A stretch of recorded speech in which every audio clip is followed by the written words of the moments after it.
그다음에 1925년이 되니까 유리가 그 함경도 줄이라는 곳에 이제 정착을 해가지고 여기에다가 또 그 아버지의 그 뜻을 받아가지고 노비나를 또 세웁니다. 그러니까 다시 말해서 목장이면서 휴양지이면서 사파리이고 어느 정도 자치권을 행사할 수 있는 자기만의 땅, 그 노비나를 또 세워요. 그때 이모부한테 돈을 융통을 해. 이모부가 보리스 브리너라고 하는 사람인데 보리스 브리너의 아들이 바로 영화배우 율 브리너야. 왕과 나라는 그 영화 있잖아. 율 브리너. 발음이 좀 안 나온다. 율 브리너야. 그래서 그 사촌지간이니까 이 노비나의 여름방학이면 그 브리너하고 이 유리하고 같이 어울려서 놀고 이랬던 장면이 이제 자서전에 나오더라고. 자, 그 내용이 요 내용입니다. 다큐멘터리 방송에서도 잠깐 나왔었는데 EBS 스탠 베리만이라고 하는 스웨덴의 유명한 그 동물학자가 있어요. 그러니까 조류에 대해서 나름 일가견이 있는 학자인데 이 사람이 전 세계를 돌아다니면서 생물 연구를 해. 그 중에서도 이제 의미 있는 거라고 하면 파푸아 뉴기니에 가가지고 크론병이라는 거에 대해서 처음으로 세상에 알려. 그러니까 인간 광우병. 거기 파푸아 뉴기니인들이 식인을 했단 말이야. 그러다 보니까 다른 곳에 비해서 이상한 유전적인 질환이 나타나. 그게 크론병이야. 그걸 서구 세상에 처음으로 알리면서 그 치료제를 개발할 수 있게 만든 그런 사람이에요. 스탠 베리만이. 근데 스탠 베리만이 와가지고 한반도 탐사를 하게 됩니다. 2년 동안 머무르면서 북한에서부터 제주도까지 2년 동안 왔다 갔다 하면서 우리나라에 대한 동물상을 좀 파악을 해요. 그때 도움을 준 것이 양코프스키 일가고 이 친구가 바로 율 브리너 젊었을 때 사진. 그 다음에 유명한 배우가 되었어가지고 그 얼굴에 분장을 하고 왕과 나 촬영할 때 그 사진. EBS 다큐멘터리 보면 나오니까 한번 나중에 보세요. 그래서 당시 그 아무르 지역에 보면은 하얼빈하고 이쪽 특히 하얼빈 거기를 중심으로 해가지고 러시아 난민이 한 20만 명 정도가 디아스포라를 형성을 하면서 지냈다고 해요. 그러니까 그때 우리가 하얼빈에 가가지고 이토 히로부미 사살하려고 했던 그러한 역사적인 사건도 이쪽에 많은 디아스포라가 형성이 되면서 치안권이 좀 느슨했었고 그렇기 때문에 그 우리나라 독립 활동하는 분들도 또 하얼빈에서 많이 이제 활동을 했었다고 역사에 나오잖아. 양코프스키, 3대 양코프스키, 발레리의 장례식입니다. 이 사람 얘기는 나중에 또 뒷부분에 할 것이고, 그 다음에 이게 이제 시데미 반도에서 그 지역민을 위해서 활동했던 양코프스키를 추모하면서, 이건 뭐죠? 총 발사하는 게 뭐야? 이름이 갑자기 생각이 안 나. 예포. 그걸 해. 보면 아시겠지만, 분명히 체구는 슬라브인인데, 피부라든가 이런 거, 얼굴 골격을 보면은 동양인하고 비슷하게 생겼어. 노비나이가 명성이 좀 알려지면서, 여름하고 겨울이면 많은 러시아 사람들이 방문을 하고, 그 다음에 미국이라든가 이런 유럽권에서도 몇 사람이 좀 휴가차 방문을 하고, 조선 총독, 소위 총독도 노비나에 와가지고 며칠 머물러 갔다는 역사적인 증거가 있어. 사실로 남아있어. 그만큼 당시에서는 굉장히 조선 사람들이 보기에는 굉장히 이상향이었어. 일제강점기에 있는 조선 사람들이 보기에는 저기는 자치권을 가지고 있으면서 아리따운 여성들이 들어가가지고 이렇게 유토피아 같은 곳이다 해가지고 막 우리의 그 비참한 현실에 비춰봐가지고 굉장히 동경을 했었다고 해. 그래가지고 시인 백석, 그 다음에 소설가 이호석이 노비나를 대상으로 해가지고 여러 편의 글을 썼는데 읽어보면 낯이 좀 뜨거울 정도로 찬양을 하고 있어. 아까 얘기했듯이 이 양코프스키가 채집을 하잖아. 곤충 채집을 해. 한간반도에서 곤충 채집을 하는데 채집 방법이 희한해. 종이컵 같은 거 있지. 이렇게 파인 거를 산에 가가지고 이렇게 묻어놓는데, 땅에다가 이렇게 파묻어놓는데. 그러면 밤중에 곤충들이 돌아다니면서 거기에 빠진다는 거야. 거기 통 속에는 이렇게 썩은 과일이라든가 조금 넣어놓겠지. 그러면 야행성 곤충을 채집을 해가지고 그걸 서구 사회한테 팔어. 표본 수집가들한테 비싼 값을 주고 판단 말이야. 그러면 이게 처음 보는 곤충을 그 귀족들에게 보내면 그 즉시 이제 입금이 되는 거야. 그러면서 한반도를 이렇게 돌아다니다 보니까 일본 헌병들이 얘를 양코프스키를 스파이로 오해를 하는 거야. 그래가지고 뒤를 막 캐고 있었는데 조복성이라고 하는 사람이 있어. 이 사람이 우리나라에서 최초로 곤충기라는 걸 쓴 사람인데 내가 아는 독일의 유명한 표본상인 융크라는 사람을 그 총독부에게 알려주면서 표본의 세계가 이렇게 방대한 세계가 있다. 이 사람은 스파이가 아니고 그러니까 보통 사람이다라는 어떤 오해를 풀어줘가지고 대한민국 최초로 아마 유일할 거야. 노비나의 초청을 받아가지고 며칠 있다가 오는 거야. 그 내용을 이 조복성 곤충에 잠깐 써놨어. 양코프스키에 어떻게 만났으며 그 사람들의 채집 생활에서 잠깐 얘기했었고 아주 이게 나와. 그러니까 시인 백석도 가지 못했고 그 다음에 이효석도 가지 못했던 그런 어떤 이상향을 조선인 곤충학자가 처음으로 마지막으로 유일하게 들어가가지고 휴양을 보내고 왔지. 이 조복성이라고 하는 사람은 우리나라 곤충기를 쓴 사람인데 요게 2005년도인가에 복관이 된 건데 60년 만에 나온 거야. 근데 보통 사람은 조복성을 잘 모르고 석주명이라는 것도 들어보셨죠? 석주명. 몰라요?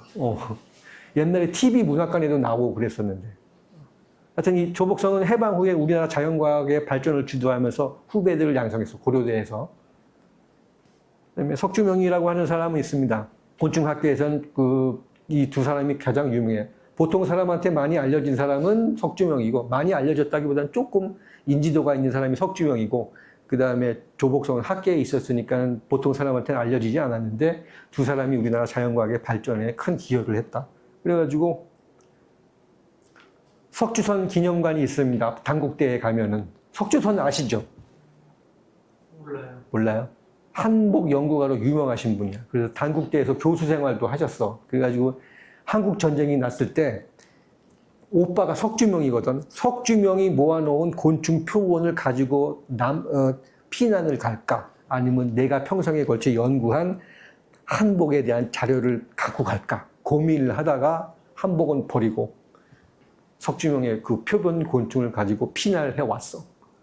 그런데 안타깝게도 한국 전쟁 때 석주명은 피살당하고 그 표본도 전부 없어지고 그러면서 단국대에서 교수 생활을 하면서 자기가 평생 모아놓았던 유물을 전부 기증하고 세운 게 석주선 박물관이에요. 그리고 석주선 박물관을 통해 가지고 그 석주명에 대한 어떤 조명을 간간히 하고 있어. 그래서 이게 뭐야? 9번 창의 항해 2023년도에 했던 거. 서대문 거 어디죠? 서대문 거기? 그 뭐야? 서대문 박물관 있잖아. 서울시립미술관. 기억이 안 나. 여기서 서서문 본관에서 했잖아. 개인전 크게. 내가 한번 가서 봤는데 이 9번 창이 석주명에 대한 내용을 딱 듣고 나서 영감을 얻어가지고 한 3년 정도 이 곤충 사진을 찍으면서 작업을 한 게 이거야. 굿바이 파라다이스. 이제 표본 작업을 이제 압착을 해가지고 사진 찍고 뭐 해가지고 작업을 해놨어. 그래서 우리가 의외로 모르게 이런 작업을 하는 사람이 또 있다. NK뉴스입니다. NK뉴스라고 하면 미국에 있는 독립기관지예요. 그러니까 한반도하고 북한의 정세만 탐지를 해가지고 계속 칼럼을 쓰고 있는 그런 기관이야. 여기에 보면은 발레리 양코프스키가 어떻게 김일성하고 커넥션이 이어지는가 하는 것을 이제 기술을 해놓고 있는데, 이게 CIA의 기밀 문서가 해마가 되면은 오픈되잖아요. 비밀 문서가. 그걸 이제 기반으로 해가지고, 기사를 쓰고 있어. 그 내용이 뭐냐 하면, 1944년 해방되기 하루 전, 3대 양코프스키, 그러니까는 유리의 아들 발레리 양코프스키가 있는데, 걔가 아니지. 그 양반이 이제 이르마라는 독일 여인과 결혼을 해가지고 세르게이라는 아들을 출산을 합니다. 1944년에. 그런데 45년에 해방되면서 붉은 군대가 그 한반도에 입성을 하면서 온 가족이 뿔뿔이 흩어지게 돼. 그 한반도를 장악하려고 할 때 이 양코프스키가 러시아 말도 하지, 한국말도 하지, 일본 말도 3개국에 능통했단 말이야. 그러니까는 이 사람을 이제 군에서 이용해서 쓰는데 스파이로 의심을 해. 그래가지고 그 유리는 1946년도에 소련에 의해 가지고 시베리아로 또 유형을 가. 그래서 거기서 10년 동안 그 유형 생활을 하다가 56년에 죽어. 허무하게도. 그다음에 그 유리의 아들 3대 양코프스키는 마찬가지로 그 아버지와 함께 시베리아로 유형을 가는데 유리는 1956년에 사망을 하고 형무소에서 사망을 하고 그다음에 발레리는 1956년 아버지가 죽은 해에 복권이 돼가지고 러시아에 정착을 하게 됩니다. 유리 2대 양코프스키의 그 동생이 갓난쟁이, 그러니까 태어난 지 1년밖에 되지 않은 그 스키의 갓난쟁이하고 형수님을 캐나다로 탈출을 시켜. 어떻게 가능했을까? 왜냐하면 CIA의 비밀 요원이었기 때문에. 그것이 이제 CIA 비밀 문서가 나중에 오픈이 되면서 뭐 이렇게 정확히 CIA의 비밀 요원이었다라고는 명시되어 있지 않지만 여러 가지 정황 증거를 종합해 볼 때 CIA를 위해서 일을 했다는 거야. 그러니까는 그런 어떤 배경 덕분에 형수님하고 갓난쟁이를 캐나다로 보낼 수 있었고 그 다음에 뜬금없이 미쓰비시에 입사를 해가지고 거기서 또 직원으로 근무를 했어. 아무것도 연관성이 없는 그 세르게이가 동생이. 그러니까는 CIA의 비밀 요원으로 일을 하면서 그 어떤 고급 정보를 캐내기 위해서 그렇게 했다라는 것이 이제 정설로 나는 생각을 하고 있습니다. 그게 이제 MK 뉴스에 나온 뉴스이야. 뭐냐 하면 이게 이제 세르게이 해가지고 세르게이 이제 표상인데 이게 이제 CIA 문서가 오픈된 내용이고 아르세니가 그러니까 2대 양코프스키의 동생인데 동생이 어떻게 형수님하고 그 갓난쟁이를 이렇게 탈출시켰냐 하는 것들을 이제 컬럼을 써놓고 있어. 그래가지고 이때 온 가족이 뿔뿔이 흩어지고 노비나가 해체가 되는데 2대 양코프스키는 결혼한 지 1년 만에 아내도 잃었지. 첫 자식도 이제 캐나다로 보냈지. 해가지고 40년 만에 가가지고 처음 만나. 나중에 그 복권이 되면서. 생각해보면 엄청난 일이지. 응? 신혼생활 1년밖에 안 됐고. 탁 태어난 아들 이제 이렇게 안아가지고 뭐 이렇게 한 그럴 때였는데 소련 때문에 의해가지고 40년 만에 이산 가족이었다가 만난다. 그것도 만나가지고 오래 못 살았어요. 잠깐 본 거야, 우리나라 이산 가족처럼. 왜냐하면 이미 시간이 너무 오랫동안 흘렀으니까 각자 그쪽에서 그 가정을 꾸려가지고 살고 있었기 때문에 다시 합쳐진다는 것은 뭐 어불선성이고 말도 안 되고. 자, 그래가지고 이것이 아까 봤던 TV 다큐멘터리 1편에서 잠깐 나온 양코프스키의 그 소식이야. 당시에 우리나라 한민족에게 그 양코프스키가 범사냥꾼으로 이름을 떨쳤거든. 그러니까는 당시에 우리 백두산하고 이쪽 아무리 지역에 표범, 승냥이, 호랑이 이런 것들이 엄청 많이 살면서 사람들을 해쳐왔잖아. 조선시대에는 차코갑사라고 해가지고 온몸에 이렇게 가죽 갑옷 두르고 뭐 호랑이를 사냥하던 전문 부대가 있었잖아. 그만큼 야생동물이 넘쳐나던 시대였는데 해방이 되면서 이 사람이 워낙 범사냥꾼으로 유명하니까 내셔널 지오그래픽에서 조명을 한 거야. 3페이지에 걸쳐서. 그러면서 당시에 그 타이틀은 뭐냐면 일본 지배하에 있는 은둔의 나라 조선하고 타이틀이 나오고 그 안에 3페이지 정도를 해가지고 양코프스키가 어떻게 범사냥꾼으로 이름을 떨치면서 함경도하고 러시아하고 이 나라를 오가면서 살고 있는지를 조명을 한 내용입니다. 그래서 내가 이 자료를 찾아보니까 본문이 있어. 그런데 이게 뭐랄까 개인 자료이기 때문에 여기서 오픈하기가 좀 그려워가지고 요것만 캡처해서 온 거예요. 이 치과 3대 발레리고 유리의 아들이고 이 친구가 이제 이 양반은 아버지랑 같이 1940년대 평양 농업 임업대학에서 이제 공부를 하면서 그 우리나라 사람들하고 동아대에서 같이 살았던 사람이야. 99세까지 살다가 러시아에서 그 사망을 해가지고 관에 묻혀 있는 장면이고 아까 그 장면이 그 현지민들이 양코프스키 일가를 가리면서 축포를 쏘고 예포를 쏘고 하는 장면이었어. 이게 EBS 다큐멘터리 스탠 베리만의 기록에서 잠깐 나와. 그래서 이 자료 찾느라고 좀 힘들었어. 그다음에 여기는 러시아의 극동 블라디보스토크 도성안에 있는 그 발레리의 자서전 중에 하나입니다.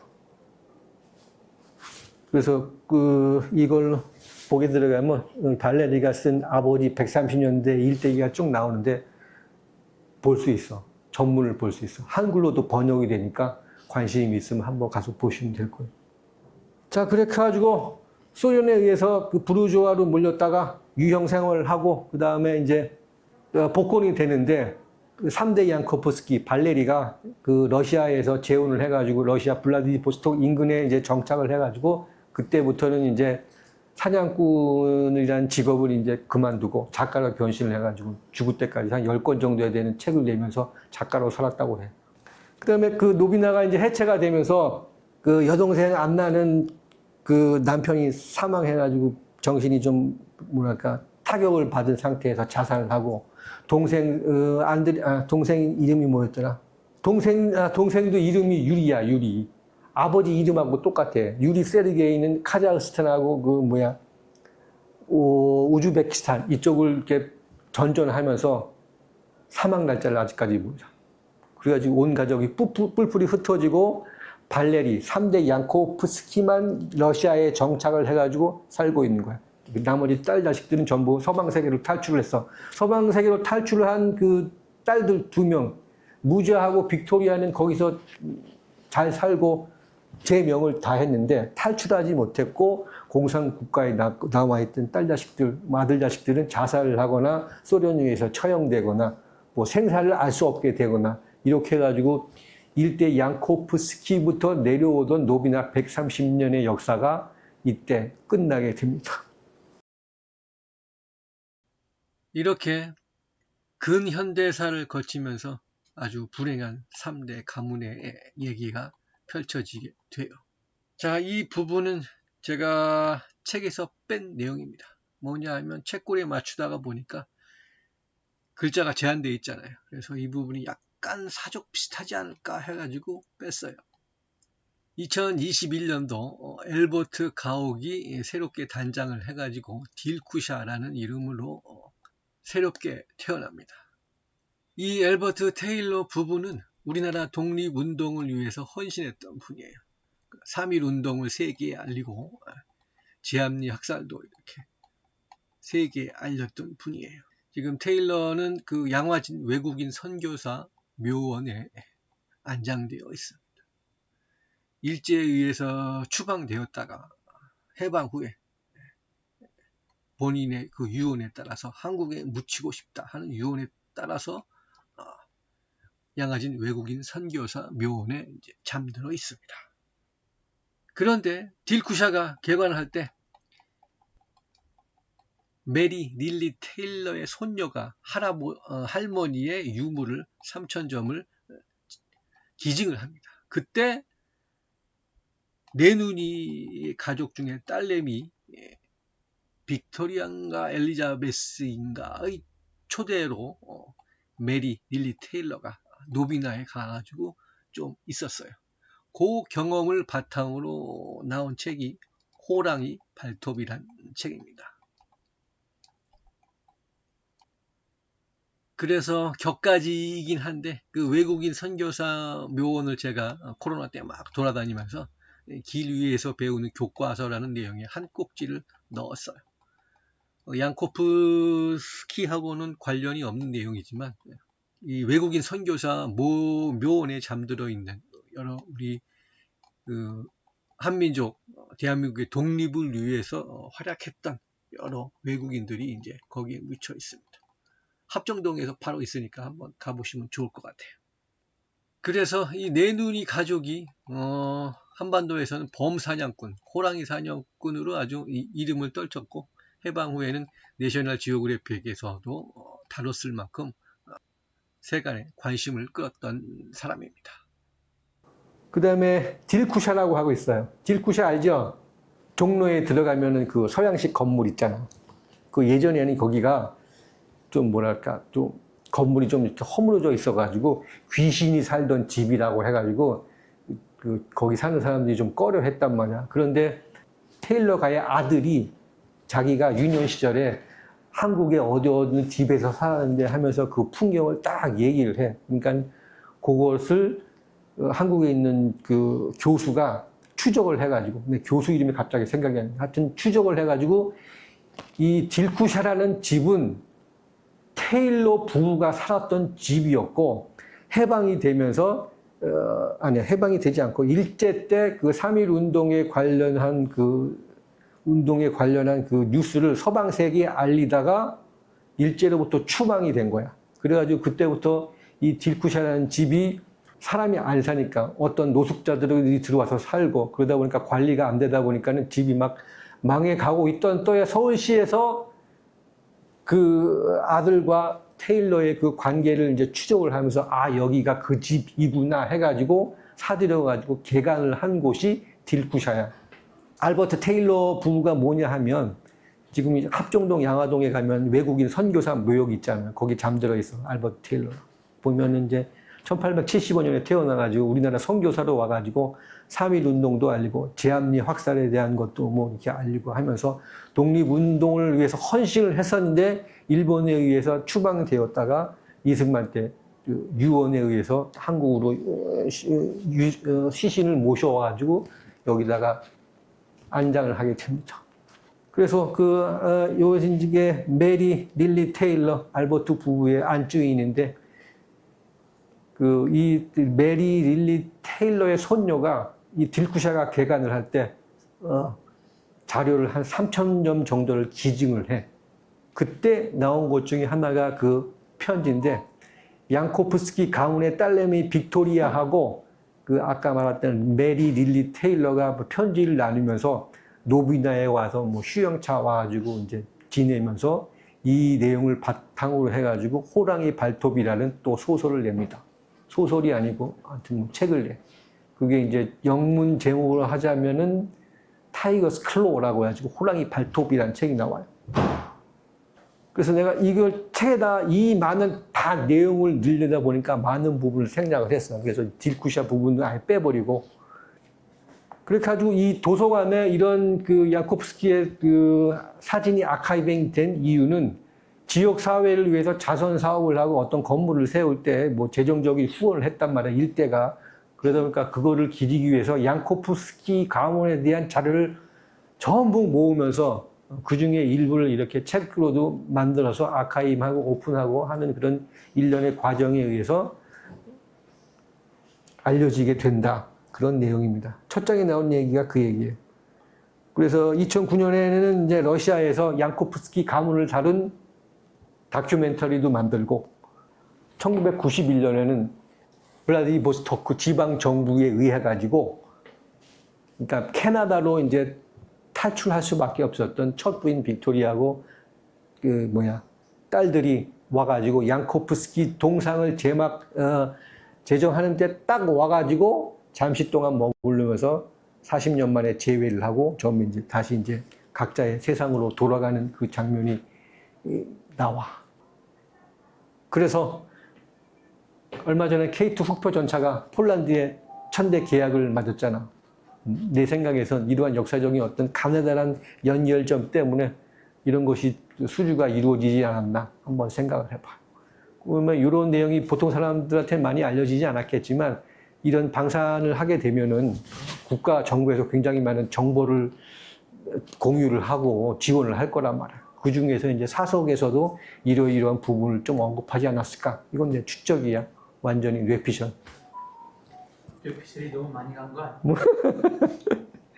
아, 근데 요것만 빼고는 전부 다 사실이야. 요것만 빼고는 전부 다 사실이야.